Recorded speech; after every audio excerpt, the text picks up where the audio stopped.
All right. Hey, everyone. Welcome back to Searching More Goodness. Today we have Carrie. I'm very excited to be interviewing a beekeeper. She's not only a beekeeper, but she owns this beautiful shop, which we will show you later.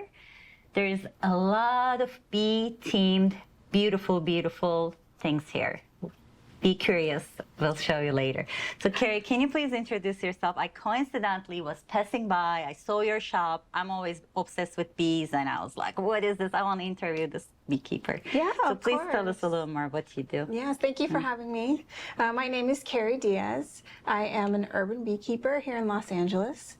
I'm certified with UC Davis. I am a boy mom, and I'm currently finishing my master certification and my certification as a honey sommelier. How did you begin? I think I just always loved those little creatures. It kind of came out of nowhere, and then I was just curious, and it became a calling, and it's a passion, and now my mission is to educate others and teach them and really carve out a space for bees here in our cities. And how about the shop? Can you tell us a little bit about your shop? Yeah, of course. So I work in Los Angeles managing beehives all over Los Angeles. Many of them actually are on the rooftops of apartment buildings or office buildings, and sometimes about 22 stories up. So pretty high up there. Wow. Yeah, and part of that work is this boutique that you mentioned before, which houses a 300 square foot exhibit. It's very immersive, and it's blending science with shopping, and it's called More Than Just Honey, Honey. More than just honey. Our second question is, our project is called Searching for Goodness, especially in these crazy times. How do you think we can find goodness and spread goodness? Can you tell our audience? Well, of course, when you say spreading goodness, of course I think about the bees and how they, all day long, they fly around pollinating flower to flower, and then pollinating 75% of flowering plants, including a lot of the food that we eat. So I think of that, and I think, you want to know an easy, super easy way that I think of to spread goodness? Yes. It's so easy. Anybody can really do it. And you just put a pot of sunflowers by your door. Sunflowers? Super easy. Yeah, sunflowers.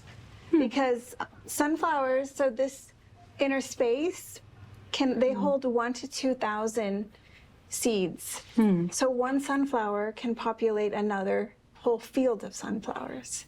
And not only does that offer so much food for the honeybees, but just looking at flowers for people, it increases their oxytocin and their serotonin, right? It's a mood boosting thing to look at flowers. So I think that's a really great way to spread goodness, very simple and easy that anybody can do, and kind of act like a little bee, a little honeybee, right? I had no idea, but I love sunflowers too. I do love sunflowers. Yeah, that's very interesting. Yeah, lots of and dopamine. how do you contribute to the goodness of the world by being a beekeeper? Oh my gosh, I'm glad that you have that perspective, because I think honestly beekeepers are very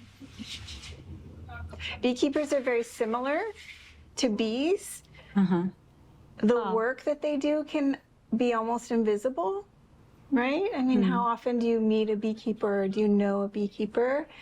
And the work is very challenging. It's very hard, just like the honeybees that I take care of. Right. But I do think that the work does spread goodness, because we need those honeybees, and they need all the help they can get. I feel like, you know what it is? I feel like I'm not just a beekeeper, but I'm also an educator and a speaker. And by doing that, it allows me, I feel like I'm giving the honeybees a voice in the city. That's beautiful. Yeah. And that wasn't in my question, so I a know, little that's surprise okay. question. Little- I'm curious, how does the whole like queen bee and the other bees work? How does it work? Okay. Yeah. Well, there's a lot of information. Just in Just to general. summarize, as you would tell your kids. Okay. And then- I won't get so science on you. It's not let's too do science, yeah. So the hive has one queen bee, and there's thousands and thousands and thousands of worker bees. Right. And so if they feel like they can replace her, she can live 2 to 5 years. Or the bees can decide collectively as a hive to replace her. And so they do whatever's in the best interest of the hive. So everything they do is in the best interest of the hive. And somehow telepathically or cosmic consciousness wise, that's how bees connect, right? They move together. They move together. So They does collectively birds, make- so does butterflies, so does ants. Like they kind of telepathically communicate almost, looks like. I love to think of it that way. Yeah. And what was the other word you used? Cosmic consciousness? Yes, That's I what love that. think. It's a collective way of thinking. They do use pheromones. So they're releasing pheromones. They use their bodies. They do something called a waggle dance, which was discovered, and the scientist that discovered it actually got the Nobel Prize for that discovery. And you can see them in the hive doing these little dances. Yeah, I think I've seen something like that. They vote. They vote. They have a democratic vote. So when you see that swarm of bees, at some point in that process, scout bees went out, gathered information about the best place to move the hive, and they would have come back, communicated that with a dance to the bees. It's like watching TV. They're standing there, they're all watching, and they vote until it gets down to the one place, the one bee that offered, let's say it was, this place is really great. It has sun and it has flowers and it has water, it has all things. So they vote, and then that's where they decide and they swarm. And that's when you see these big clusters of bees moving in one cloud to this new place, and they set up their new hive there. That's very interesting. So bees vote and dance too. Yeah, I've never heard that vote before. and dance. Among all the other things, amazing things they do. Yeah. That's amazing. And to spread goodness, let's get some sunflowers. Sunflowers. That's amazing. One more reason my interest started in bees when I heard the quote of Einstein. Einstein is known to say, if the bee disappeared off the face of the earth, mankind would only have 4 years to live. So that shows how important bees are for the world. Yes, I love that quote. It actually has a prominent place here in the exhibit. You'll see that when we walk around. And so honeybees are called an indicator species.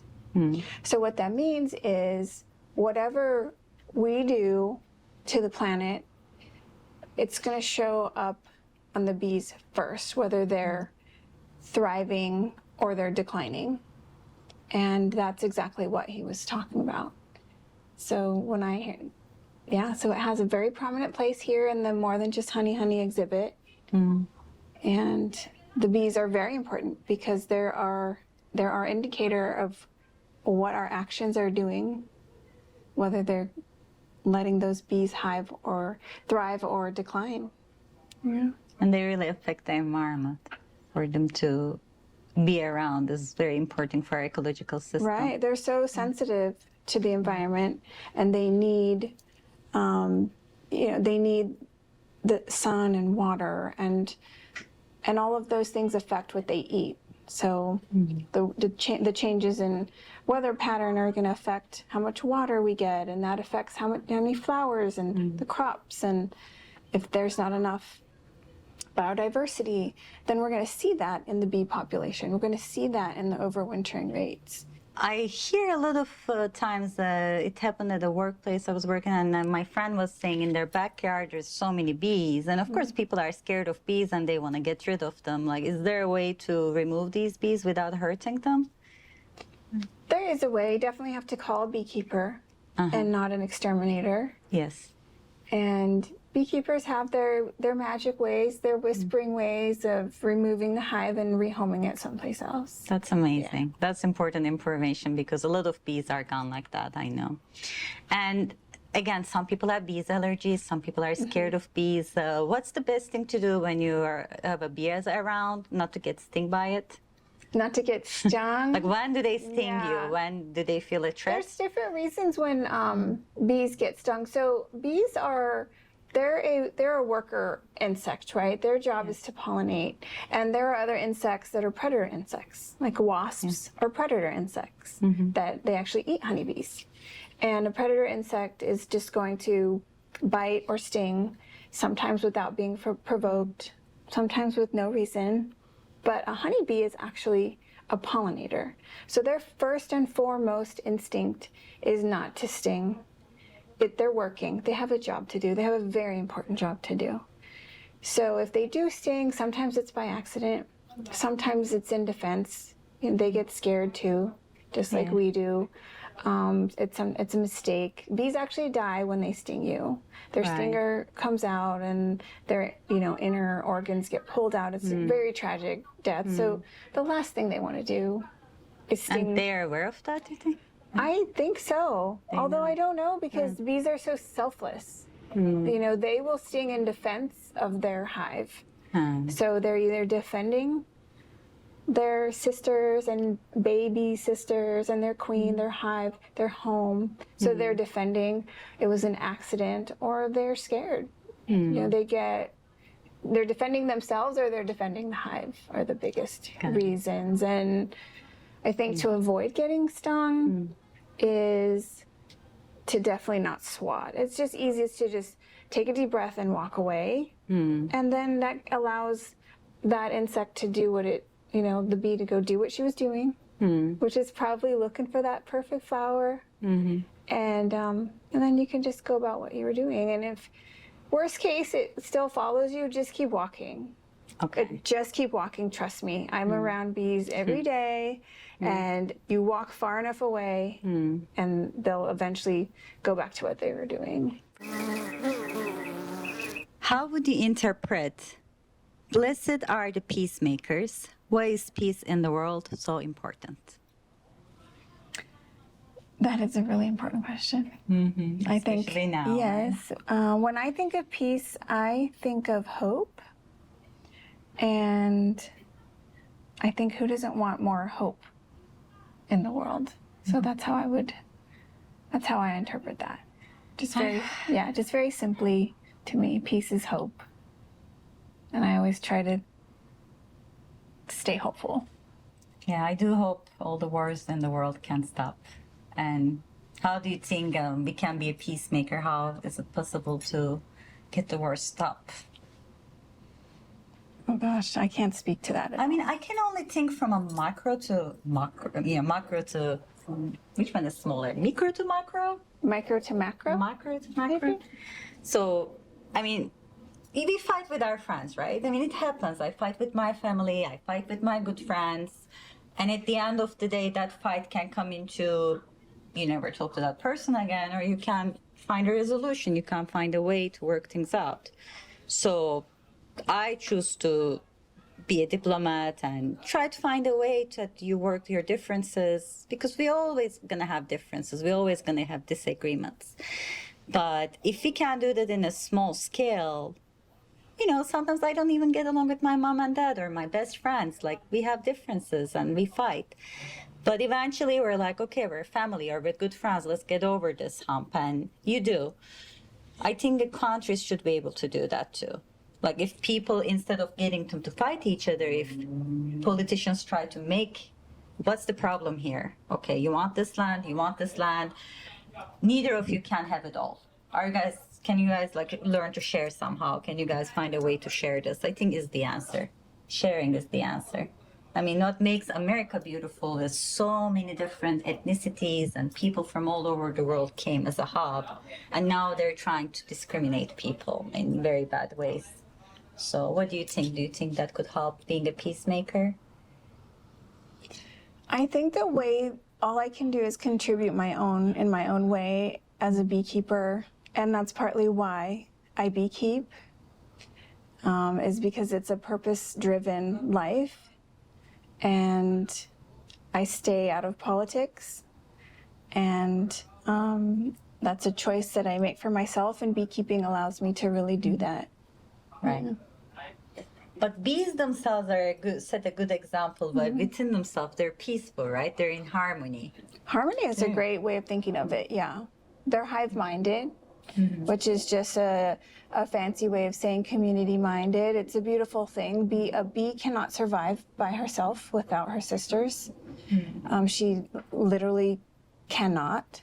The hive needs each one of those bees working as one to survive and to thrive. Not just to survive, but to thrive. They do need each other.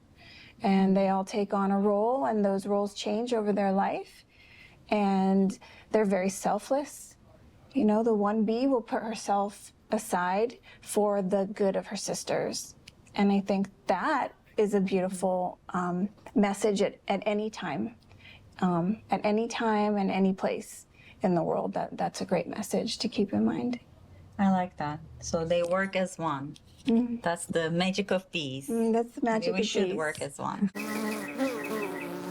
What's your thoughts on environmental issues? You can talk about bees and any other environmental things you want to talk about. Environmental issues, well, the mantra I personally live by is to just tread as lightly as possible. I see firsthand the patterns, the changes in weather, the increase in toxins, how they affect the bees and their ability to do their job. So personally, I look to environmentalists that are that I can learn from. Like right now, I look to Patagonia is a great environmentalist on Instagram that I look to learn from. Another person is Queer Brown Vegan. They're doing a lot of good work educating people. And I also like to look at the Sustainable Fashion Forum to connect environmentalism with what we're wearing and what we're buying and how that affects the environment on scale. And so for me, it's looking to others and who know more than I do. But right now, I hope that eventually I can be the honeybees, give the honeybees a voice about what happens to their environment over time. Very well said. Very well said. Environmentally friendly clothes, like I heard, for instance, vegan clothing and that kind of thing. Can you tell us a little bit more for people who don't know that much? I don't know that much about like what's an environmentally friendly fashion.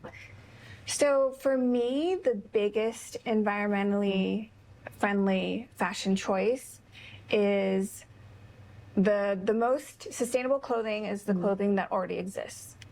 So we've heard those terms: vintage, secondhand, pre-loved, thrifted.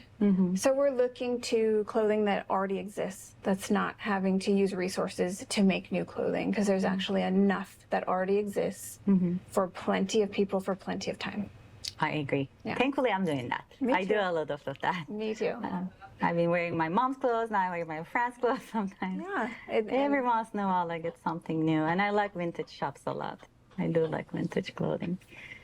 They keep bringing past back anyway, right? It's Retro keeps cyclical. coming back Yes, anyway. it's very cyclical. Everything comes back around. Yeah. Okay, thank you. So what are you most grateful for? What makes you happiest? I am most grateful for my two sons and the hive of friends that really support me in this work that I'm doing. And I think everybody can guess what makes me the happiest. The bees. Yes, of course. When I'm beekeeping, that is when I am the happiest. And when my little son, he's a beekeeper also, and when we can beekeep together, I get the best of both worlds. What makes you so happy with the bees? Well, actually, bees, everything about them. The way they smell, the way they sound, everything they do has a purpose. It gives me a purpose. But actually, beekeeping is a flow activity. It's something that beekeepers teach to veterans, that people with PTSD, because it's a flow activity. If you have high anxiety, if you're beekeeping, you can't worry about anything else. You can't worry about whatever you're usually worrying about. Your anxiety cannot get high because you're so focused on taking care of those bees. So I might take up the beekeeping at some point. I might come be an apprentice too, because I do have some anxiety issues. Yeah, You might so help. that's And you do like honey too? Dealing with bees so much? I can appreciate honey. I did go to school to be a honey sommelier, which is like a wine sommelier, but for the 18 different honey profiles out of Italy. Oh, wow. So yeah. That's very amazing too. And you love everything bee themed, as I see in this shop. I love giving people that opportunity to learn about how amazing bees are, because I want people to love bees, not be afraid of bees. That's my mission, really. I think you're accomplishing that mission. Thank you. It's very bee friendly here. Okay, Tink, I have one last question left. I go to YMCA, which I also appreciate their philosophy, and it's a very clean, good gym. And I believe we got to be strong. You know, I always go there trying to be strong and healthy. I keep seeing this says that be well, do good, lead change. What does that mean to you? How can we do this and lead others? So, you know what? I'm going to quote Angelina Jolie, because she is also a beekeeper. Oh, I didn't know that. Yes, and my answer would be exactly the same, which is I try to lead by example, being conscious of others, and being responsible. And she believes that leadership is about making others better as a result of your presence, and ensuring that impact lasts past your absence. So I can't think of a better way to answer that question. Yeah, that's very well said. Angelina Jolie used to come a lot to the movie theater I work at. Oh, yeah? Yeah, she used to come there with her kids all the time. She's a very sweet person. Wow, I didn't know she was a beekeeper too. I like what she says about leadership. But true leadership is being a good role model, right? I think so. I think that's what the bees are doing, right? If we can look to them for examples, they're doing a lot of things in exactly the right way. Right. We got to learn from bees, people. Yeah, we really have a lot to learn from animals sometimes. I agree. And the nature. Well, thank you so much, Carrie. It was really, really a pleasure to have you. Yeah, thank you for having me. It's, I think, going to be one of my favorite interviews. I really enjoyed it. And we finish our show by saying, goodness will win. Can we say that together Of course. to cameras? Yeah. Okay, 3, 2, 1. Goodness will win. And can you please tell our audience to subscribe and watch Searching for Goodness? Of course. We hope that you subscribe and watch and searching for goodness. Yes. And if they want to come check out your shop, where is your shop at? Oh, yes. Please come and check out my shop and the exhibit here. It is in the city of Burbank in Los Angeles. It is 3427 West Magnolia. It's called? It's called Hive and Hanger is the name of the boutique. And the exhibit is called More Than Just Honey, Honey. And we are also on Instagram as Hive and Hanger. More Than Just Honey, Honey. Yeah. Okay, wonderful. So thanks for watching us. Keep watching us and follow Carrie. And thanks to Barry for filming us today. Thank you, Barry. All right. Take care, everyone. That was good. Now we're gonna do a little special feature. I'd like to show everyone Hive and Hanger, the boutique shop. Let's go for a tour, huh? Yeah, let's take a tour, everybody. I'll let you lead the way. Let's see around this shop. So this section is going to teach people about how to be a mighty helper. 2 easy things: plant more flowers and use less toxins in the garden. Okay. And this is my favorite part. You know why? Why? Because they're dandelions, and people use a lot of toxins to get rid of dandelions because they're weeds. But really, Dandelions are a medicinal plant, and they serve as a really great food source for honeybees in between the times when there's no other flowers. So we shouldn't be doing this anymore. You can't do that. You can make your wishes and spread more dandelions. Oh, that's okay. If there's some, the dandelions where you don't want them, you can always use, where does it say? I think up there. You can use boiling water instead of a toxin or an herbicide. And just plant more.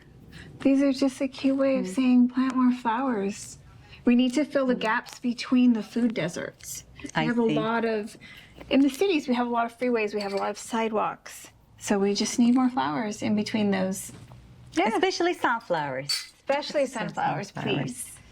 And how about this little thing? Isn't this cute?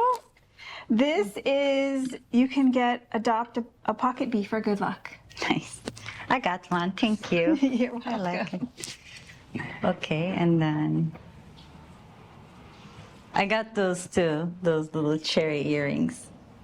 In this section, people can come in and take a moment and see all these amazing fun facts called impossibilities. Democratic dance. Impossibilities. Like dance. So it takes like 2 million flowers to make a pound of honey. I love how bees dance. They do their little waggle dance. And now for my favorite part, which is about food security. Using honeybees to pollinate food crops is a $15 billion industry. Wow.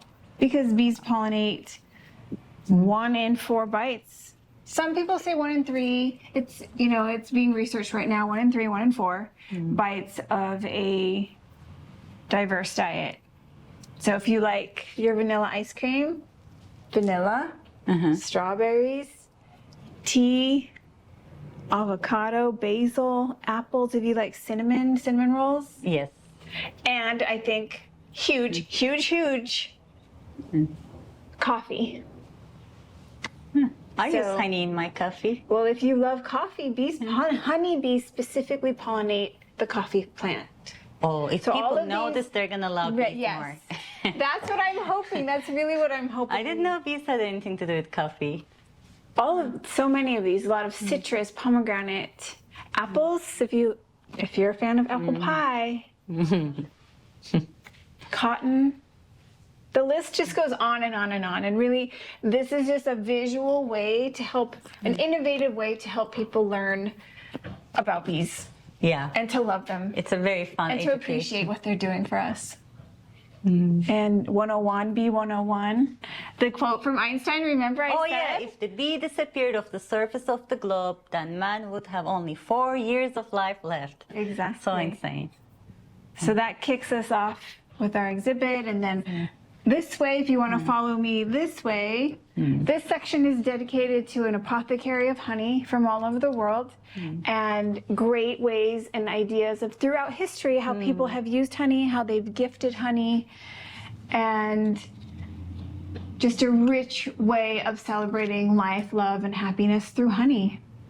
I love how honey in music here. Honey we have music. Hozier, Taylor Swift, Yeah, Beatles. really just surrounds us in our life. And we need to appreciate it. So this is a teaspoon of honey, and it takes 12 honeybees, the duration of work in their life, to make this much honey for us. So it's a very precious substance, and I just really, it's my way of showing people, not just telling people, but showing people so they can make decisions based on this information, and they can be advocates for the honeybee.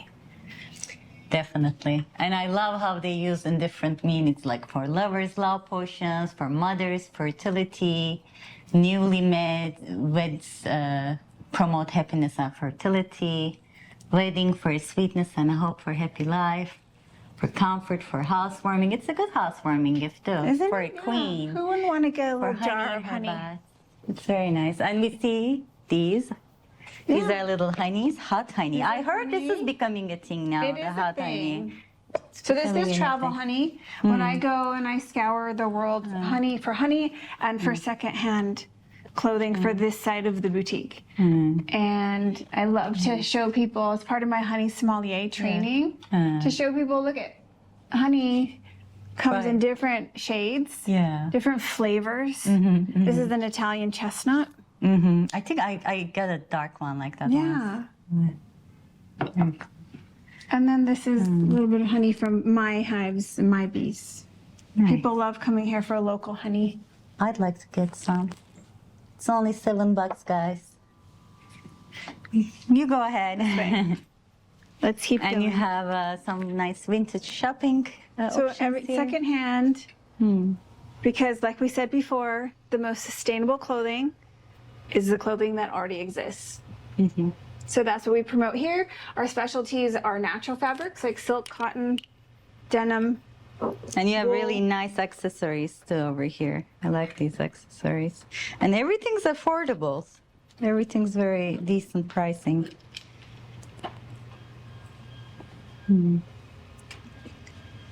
I'll put the glasses back here. There's a That's lot of really nice good, sunglasses. It's summertime. How'd you like the tour? I loved it. I loved it. You know I'm going to be a regular. I'll keep coming to you. Yeah. Thank you so much for You're showing us welcome. around. There's You're so many welcome. nice little details here. This place is perfect for honey lovers and bee lovers. Really And vintage perfect. lovers. And vintage lovers. So many things all in once. Yeah, we're combining science and shopping. Science and Together. shopping. I love it. Okay, well, you guys, you know where it's at. Hive and Hanger, Hive and right? Hanger. Hive and Hanger in Burbank. Definitely come check it out and get a little souvenir for yourselves. All right.